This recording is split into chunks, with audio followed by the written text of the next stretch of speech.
Sit. Yes. This is Sebastian. This is Meeko, and this is their roadmap to success. We primarily worked here with Meeko, and I've been just using a marker word right there. A marker word is the word that we use when the dog does the thing we want. So if we're luring him to sit, as soon as the butt hits the ground, we say yes, if that's our marker word. Then we're going to follow it up with a treat or a pet, some sort of reinforcement. Yes. So Sebastian lay down. Did I ask him to lay down? No, but that's a desirable behavior. The more you pet your dog for things, the more they're going to offer you those behaviors. And so we use a marker word to identify. So the instant his chest hits the ground, I say yes, and then I pet him or give him a treat. Yes, if I want to teach him to go to my dog bag. Every time he goes to the dog bed, I say yes, and I pet him. So you can do it for teaching a dog to stretch, lick itself, anything that it does on a regular basis. And again, dogs want to, a lot of times they do want to get our attention. And so if we communicate what they can do to get our attention, and we use the marker word to identify what that is, that just speeds up the process. So I'd like the guardian to basically start using this marker word every time for, we call it passive training or celebrating things the dog does that we want. So if I'm sitting here and Sebastian comes up to me, yes, and I pet him. Or if I'm sitting here and Meeko comes up to me and I didn't see it, the roommate says to me, celebrate. That means I just say yes, and I turn and I pet the dog. I don't have to know what it is. I'm going to take my roommate's word for it. I'm going to say the marker word because the dog's already done the action, and I'm going to follow it up by some reward. The more that we do this, the more the dog will do these sort of things. Now, you don't want to use a cue or a command word, as a lot of people refer to it, until I'm 90% certain the dog's going to do the action within 2 or 3 seconds of me saying the word. Sometimes this happens because I'm luring them. So if I'm going to lure a dog into a sit, I can put a treat up to their nose, lure them, their head up, and then say sit, butt hits the ground, and I say yes, and I release the treat into their mouth. Well, there's other types of lures that we can use, like a motion lure. So I was going over this with the dog bed. So if I want the dog bed to mean Bahamas, I can actually sneak in the command word early, because if I throw a treat to the dog bed, I'm pretty certain the dog's going to go there.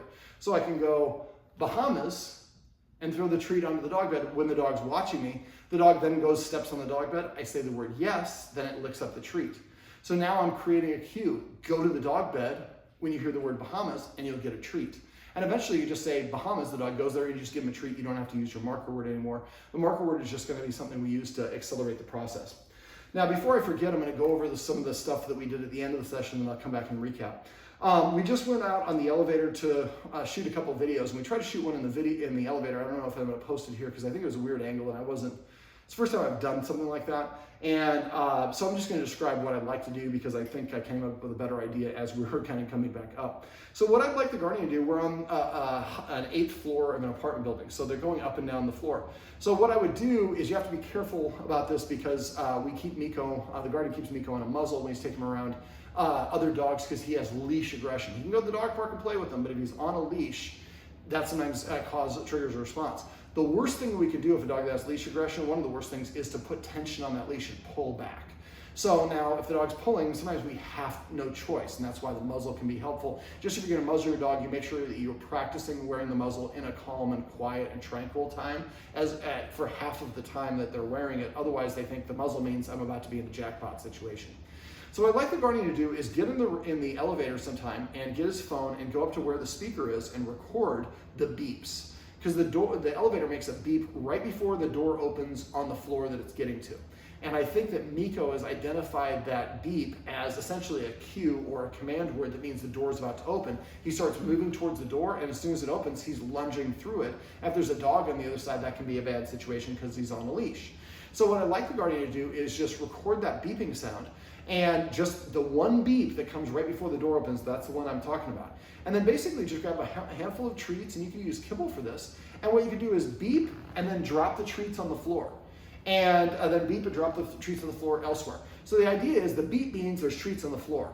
And so at first you're just gonna toss the treats and beep at the same time. After a while, what you want to do, after you practice that maybe 10, 15 times, you want to, when you play the beep sound, he immediately looks at the floor. That's when we're ready. So when you beep and he looks at the floor, then throw the treats on the floor. So now he's identified the beep means there's treats on the floor. So there he just went to Bahamas. And so now what we can do is we can get in the elevator, and we can start practicing this when we have the beep, when the doors are not going to open. So maybe you go to the elevator and you have somebody holding the door open for you, so you're not going anywhere. We don't have to worry about any surprise, and we just help him practice. So we play the beep on our phone, and then we throw the treats in the corner away from the door. So now the dog starts hearing the beep and identifying, if I walk away from the door, that's where the treats are going to be. So eventually what will happen when you're in the elevator, you get to your floor, here's the beep, he's going to turn and move away from it, looking at the ground. Then you can give him a treat at that point. And if there might be a treat there, you deliver the treats kind of slowly, or you use one of the tricky trainers, or the smelly brown treats that I was giving you. You can smash one of those and hold it up in his mouth. He's nibbling on it. That takes him longer to get it. It's preventing him from going out and looking in the elevator, looking for the other dog. And so again, if you have it on the same floor and you have somebody just blocking the door, keeping the elevator open, be respectful of other people, obviously not at a busy time. But now we don't have to worry about somebody coming in, and we're helping them practice that. Then as you're going down, I try to do this if you can when you have support, so you can have somebody there at the door just in case something happens. But I would try to hit like 3 or 4 buttons on your way down. And so you can anticipate when that beep's gonna come. When the beep's about to come, you're holding the treats here, you turn them away and the beep, and then he looks and you throw the treats on the ground. So when it gets to the point where he hears the beep of the elevator, he's going the opposite corner looking for treats. And when he gets to that point, then you can he hears the beep, he goes the opposite corner, then you can give him a treat and deliver it kind of slowly, and then show him you have another one and deliver it kind of slowly. Give that door an opportunity to close. What we want him to do is to basically become conditioned that when I hear the beep, I go to the corner and I sit down, I don't lunge out the door anymore. And so this way we're kind of helping condition and preventing the reactive response that he has already. Now, when we went outside, we did a little bit of version of the engage-disengage game. Now, it didn't go great at first because we were too close. Remember the 2 indicators for the engage-disengage game? Can I get my dog to sit, and can it take a treat while the stimulus is nearby? And if your dog won't sit or can't take the treat, you're too close. Now, we actually had an encounter in the elevator where there was a dog that actually we worked for the engage-disengage game, and she asked me to come in, and I think she recognized, I might have seen you guys in the past. And I said, well, he's not great with dogs. She's like, that's okay. But Meeko stared at him the whole time, didn't lunge, didn't snap. I don't think he even growled at that point. Now, we've been doing a bunch of the treats, exercises, so he's a little bit distracted, and that dog did not try to come in the elevator. But that's a good indicator of that we're already starting to gain a little bit of momentum. Now, I'm not saying it's overnight, because you're going to have ebbs and flows. You're going to have bad days and good days. We just want to keep on moving forward. So I'd like the guardian to find a place where you can play that engage-disengage game, a path where a lot of people are going to be walking by with their dogs. And remember, if the dog is running and really boisterous, you may need to take a couple steps further away from the path. If the dog's walking a nice, calm heel, you might be able to take a step closer. We want to get gradually closer and closer to that path. And at first, we're rewarding when Meeko looks at if the camera is the person. Yes, and then Meeko turns around and the treat's coming here if the handler is here. And now we want to keep on doing that till eventually Meeko sees a person and looks and disengages already without us saying yes, because he knows that the treat's going to be coming. He's starting to anticipate the next stage. Now what have we done? We've conditioned him to disengage from other dogs in order to get a reward. But first we established that seeing another dog means I'm about to get a treat. So we're fundamentally changing his perception of dogs as being a threat, as to being an indicator, or we call it, I can't think of the word right now, it'll come to me in a second, but basically a precedent. That when I see another dog, that means I'm about to get a treat. So instead of lunging and growling, and when he's doing that, I think he's trying to get the other dog to go away. Well, now he doesn't have to do that. He turns away himself, and then he gets a treat, and the guardian says, actually, can you take the next one? He's not always the best with other dogs. So it accomplishes the same thing. I turn away, and the dog goes away. Now, if you do this right, they should actually become interested in those dogs, and that's why we gradually want to collapse that distance. But this is going to be, we're going to get one step closer each time we practice this, as long as the dog's doing well. So this might take you 10, 20, 30 practices before you can get there, but it's a pretty relaxed exercise. And if the dog starts whimpering or whining, or you start getting frustrated, try to always end on a good one. Don't push too far. We always get greedy and we ask for more than we can do, and then we have like 50 minutes. This is way too long, but let's say you have for 15 minutes and you have 14 minutes of butter. It's just going great. In the last minute, he lunges. That really undoes most of the other 14 minutes. So you always want to end on a successful note, because that's the freshest memory engram they're going to have, and that's what he's going to recall over and over again. So if it's a positive experience, then that builds. It's kind of like mental reps. A lot of people who play basketball will sit there and in their mind, close their mind and see themselves shooting those perfect reps. It's a memory engram. It's the same sort of principle for dogs. So the dog has a positive a recollection of what happened, that's going to influence them when you're not training around other dogs. It has a positive influence. If you do have a negative experience with another dog, if possible, you want to try to get them together. You have to separate them, obviously, and get them calmed down. But if you can, try to walk together. And you might have to be on the other side of the street. But we want to build some sort of a communal experience where it's not reacting. And remember, if a dog's reacting, the very best thing to do is increase distance. Sometimes you have to move it around an object or a car or something so the dog can't see it. And that's one of the reasons why I went over with the Guardian, teaching the dogs new tricks and commands. They're both exhausted. We made them use their brain.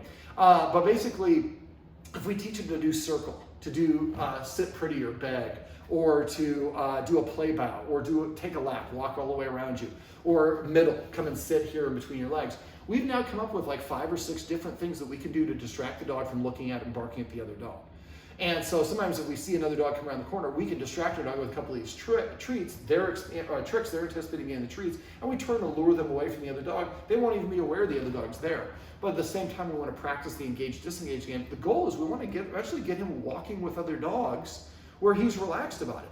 And so what you might do is look for dogs in the building that have kind of a more laid-back energy. He's kind of a higher energy dog, so I would exercise him first, give him 10 minutes to rest, and then talk to your neighbors that you see on a regular basis. Or there's somebody that you want to date, ask them, hey, I got a guy that came by and said that we need to practice walking with our dogs. I know you guys walk around this time.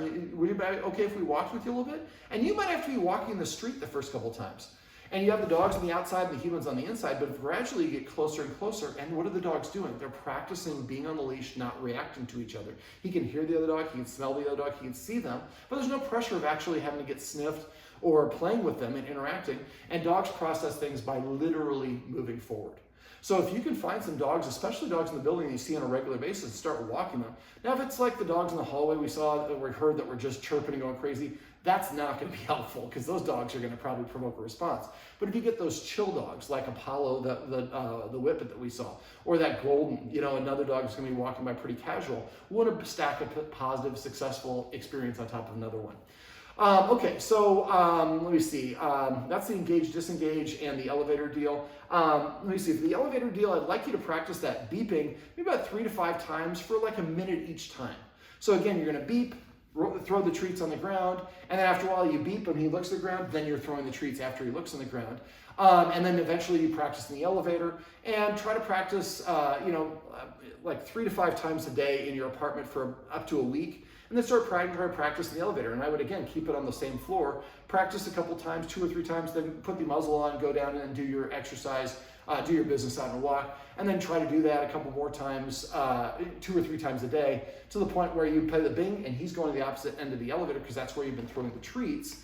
And then you can play the bing and you can have somebody open the door. Play the bing, he goes over there and sits down, and then you give him a treat. So now the bing, instead of meaning the door go open, it just means go sit over here. Okay, we also went over the importance of exercise. These dogs actually get probably enough exercise. They could probably get a little bit more before practicing things, but they go for about 3 or 4 walks a day, which is 3 or 4 more walks than most of my clients. Now, you can also, when you're walking them, make sure you let them sniff. Sniffing burns more energy than walking. I'd like the Guardian to get a couple of snuffle mats and start feeding them out of snuffle mats so they have to work for their food. That will slow down the feeding process. It will simultaneously boost their confidence. And it also is like a way of sneaking in an extra exercise without you having to get the exercise yourself. So if you're going to have friends come over or something like that, exercising them by feeding them out a snuffle mat beforehand is a good thing to do. Getting a couple Kongs filling them with peanut butter, another good thing for them to do. They're using their brain. They're draining some energy. You can also Google scent games. Now, I'm guessing Sebastian's probably going to be better at this than Meeko, but I could be wrong. But basically, scent games, just hiding treats around. The dogs have to use their nose to find it. Again, physically draining. A lot of dogs, when they get in trouble, or don't know what to do, or they're bored. And so we can give them things to do and do things that keep them stimulated. That helps prevent them from getting into trouble. Now, before you're practicing, again, try to get him some exercise before you practice the elevator stuff or the engage, disengage game. Just make sure he has that 10 minutes to recover. Also, remember to try to incorporate some rules. So when you're eating, don't let the dog get within 7 feet of you. When one of the dogs is eating, if the other dog comes towards, Meeko comes towards Sebastian, he's got a bone, and Sebastian gets up and walks away and Meeko takes the bone, well then Meeko, that's kind of how Meeko is trying to take his stuff. So if you see Sebastian has a bone and Meeko's lingering, try to call Meeko away. Maybe practice throwing treats on the dog bed or pet him or do something else. So that way Sebastian's being a really good dog. He's not protesting or fighting. He lets Meeko take his bone. But after a while, I think that situation changed. And also, I don't want to have Sebastian always getting jacked from his bone. So, and I don't want Meeko to think that I always get everything I want whenever I want. That's that impulse control that we talked about. And so try to make sure that when Sebastian has a bone, that you're kind of keeping Meeko preoccupied. You might also consider getting snuffle mats, or excuse me, lick mats. Lick mats are silicone mats that you can smear peanut butter on. Licking releases endorphins. So that might not be a bad thing for you to do. It's not the ideal situation, but when you're at not a dog park, but a park and dogs are walking by, if he's licking the peanut butter off of these things, make sure you're in the shade. So he's releasing endorphins while he's seeing these other dogs come by. That can help him have a positive association with them as well. Let me see. We also talked about not being allowed in the kitchen where we're preparing food and doing pre-max. Pre-max principle means a less desirable behavior earns me a more desirable behavior. So when we get the dogs leashed up, go to the door and say, sit. If the dogs sit within 2 seconds, then I open the door and we go out for a walk. If they don't sit, then I drop the leash and come back and watch TV or play a video game or read an email. So what I'm telling the dog is if you do what I ask you to do, you get what you want. And if you don't do what I want, there's no punishment, but you don't get what you want. That will provide that motivation. So eventually you go to the door and say, sit, he's going to be happy to sit and celebrate. And so the more that the dog practices that, the more they're likely to kind of continue engaging that behavior. We also talked about, while he's doing it right now, he's doing the celebrate. So Sebastian just went and laid down. The guardian said the marker word and petted him. So now we have, I thought Meeko was going to lay down. Now he's on the prowl looking for treats. We could also do petting with a purpose. Meeko, meek, meek, meek, meek, meek, meek. So let's say he's nudging me for attention. He's putting his chin on me. What I'm going to do is I'm going to say, sit. Yes, if he sits within 2 seconds of the first and only time I say it, then I pet him. If he doesn't sit, I just lean back in the chair and go back to doing what I'm doing. He doesn't get my attention. There's no correction. I'm not going to repeat myself because remember, the more you say it, the less you mean it. And after a while, he'll start sitting in front of you to prepay for the attention. When he does, make sure you pet him for that. Try to pet under the chin, on the chest, or on the shoulders. Try to avoid reaching over the head. Use the watchword of paycheck. So if you see someone's petting the dog without doing anything, you say paycheck to that person. Even if they did it right, they stop petting. Tell the dog to sit. If it sits, they pet under the chin. Say sit and say, I did it right, but thanks for reminding me. And remember, if they don't do it, remember playing hard to get works great for dating, works great for dog training. So right there, tell them to SAT. Sit.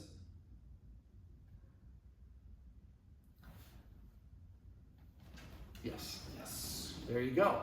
Try to avoid saying good dog or good boy. Afterwards, he did a great job. He didn't say it there, but the guardian said that. And it's a very common thing that a lot of people do. But because dogs don't speak English, the more words that we use, the harder it is for them to focus on the word that we want. I'd rather just focus on the marker word only or the cue word once we get to the point where we're establishing that.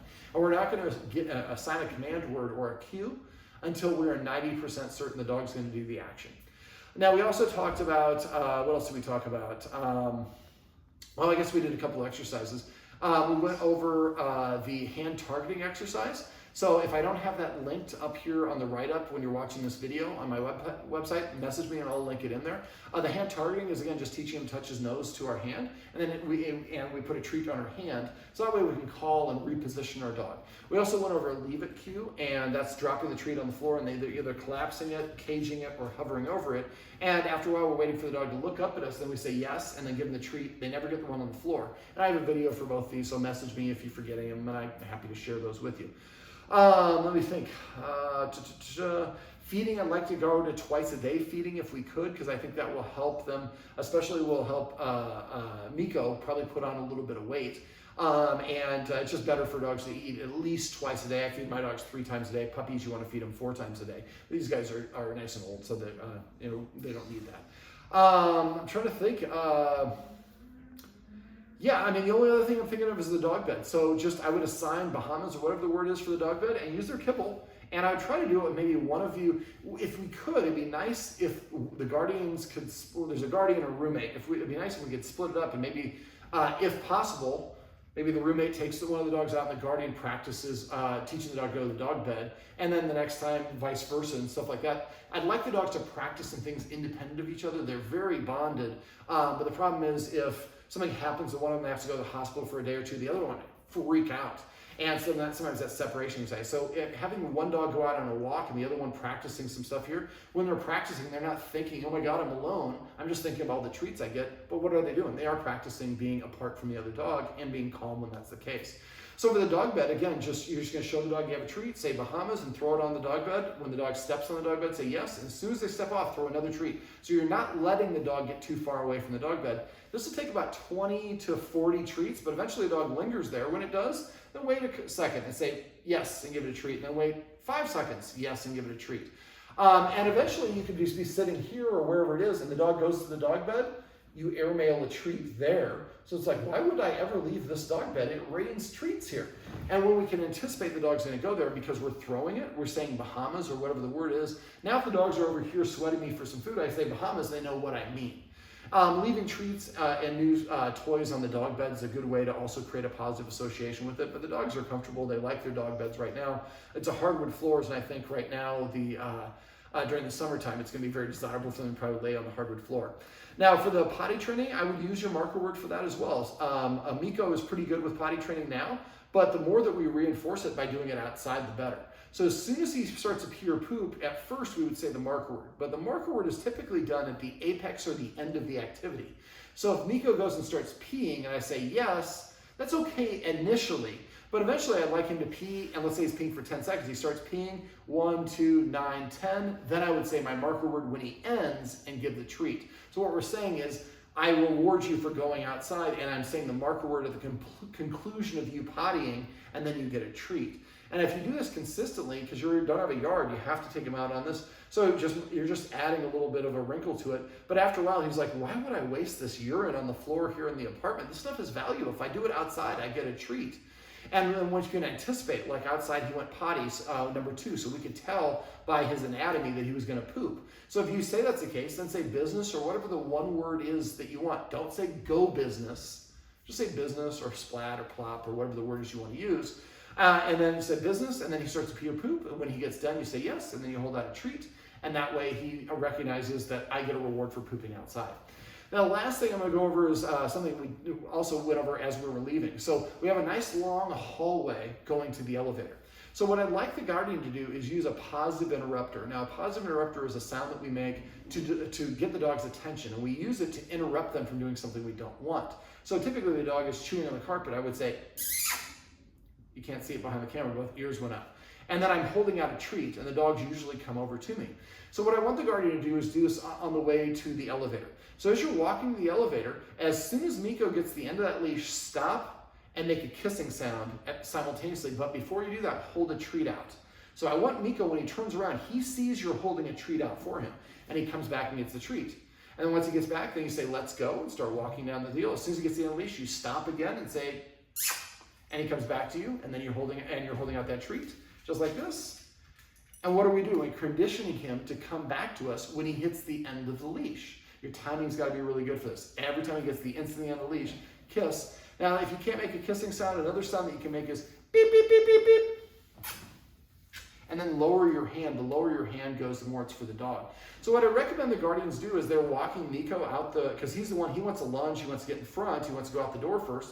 Let's condition him to be next to us. So as we're walking down that hallway, every time he gets the end of the leash, we stop, hold our hand out with the treat, make the kissing sound. He comes back to us. We say yes when he gets to us, give him that treat, and we walk again. Walk all the way to the elevator when you can, turn around, walk all the way back doing this, and then walk back to the elevator a third time. This time we're getting on the elevator. Which is also going to help him be a little bit more relaxed. He's like, we don't always just go straight to the elevator. We get to this thing and I get a lot of treats. Now we can also celebrate eye contact. So when you're doing this exercise, if he is walking down and he doesn't get the end of the leash, and he turns around and looks at you, yes, and hold out that treat, because that's what we're looking for. We want him to not get to the end of the leash. So every time he looks at you on a walk, yes, and hold out a treat. The more that he's checking in with you, the less he's paying attention to his environment. And so eventually now he recognizes that looking at my human gets me a treat. And that gives us the ability to give him direction and things along those lines. And if you can anticipate that he's going to do it, you might say eyes or focus or watch or some word that means to look at me. So if I know that he's here and he's starting to turn his head, I say focus, and he turns around, yes, and I give him the treat. So now I've eventually established focus means look at me and then get a treat. So that if we're walking down the street, you see a dog reflection that you know it's going to come around the corner, you say focus, he looks up at you, you hold the treat, and you turn it this way and start walking the other direction. He might not even know that dog was there. But again, the best thing to do is to work on the engage-disengage game so that he starts to associate dogs as a good positive thing instead of actually something I need to lunge to. Try to avoid keeping him on that tense leash. I would also probably recommend getting a different harness for him. Remember that the one that you have right now is going to dig in a little bit, so we would like one that's either an X shape here or a Y shape here. And so it's going to be boom, and then here. And some of them have like vests that you can put their heads through, arms through. I just think it's going to be a little bit hot for him for those. So just look for a nice Y shape or X shape harness for him.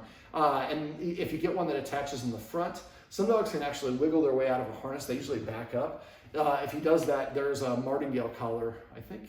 I don't think either one of your dogs. There's a Martingale Collar. It's like 2 loops. It's a loop here, and it has another loop here. And so the leash is attached here. So when this one cinches, it tightens the collar. So if you have a front clip harness and a Martingale, you can attach them together. So even if he's able to slip the harness, he's still got the Martingale Collar. I don't know if he's a Houdini. Has he gotten out of his harness yet? No, just pulling. Okay.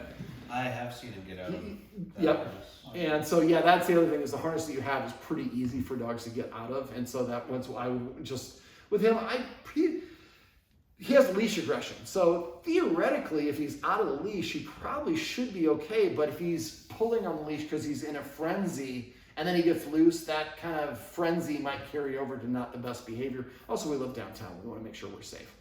So I'd like the guardian to try to look at YouTube and try to find, and message me if you can't find any. I can share them with you. But I'd like you to try to teach both dogs a new trick or cue once a week for 8 weeks. And so if it's bang, you're dead. And then you want me to throw the ball, bang, you're dead. You want your food, bang, you're dead. You want to go out the door, bang, you're dead. So eventually you say, you want it? And the dog's like, bang, I'm dead. And then next week, you maybe do roll over. And next week is maybe wipe your paws at the door. Next week it's do a circle or sit pretty or whatever it is. So I found that when dogs know about 10 or more command cues, they reach a certain level of confidence. And confidence people brush things off where insecure people freak out. Dogs are kind of similar. So it not only gives you the ability to redirect them, but that confidence also insulates them from a lot of the reactivity that a lot of dogs have. Now, if you have any questions on the stuff we went over, or anything stops working, you're going to have ebbs and flows. There are going to be days where this is going to work beautifully, another day where it doesn't work or it seems like you regress. You'll gradually keep moving forward. If you have more than a couple days in a row where it's not going well, message me. If I don't hear from you, I assume everything's going great. I don't charge for phone calls or texts. I want you to call. I will be mad at you if you have problems and you don't call me because I can't help you. But I've got thousands of videos of other techniques, and a lot of times I can help over the phone with a text or phone call. Don't need to come out. I do charge if I have to come out for another time, but if I can do it over the phone, all the better. So please message me and let me know anytime you have questions. I don't care if it's 7 minutes from now or 7 years from now. I've had people call me. I don't even remember working with them, but I'm happy to sit with them on the phone. All right. Yeah, I thought that might work. I'll give you guys a bully stick for the road. Sit. That's Sebastian.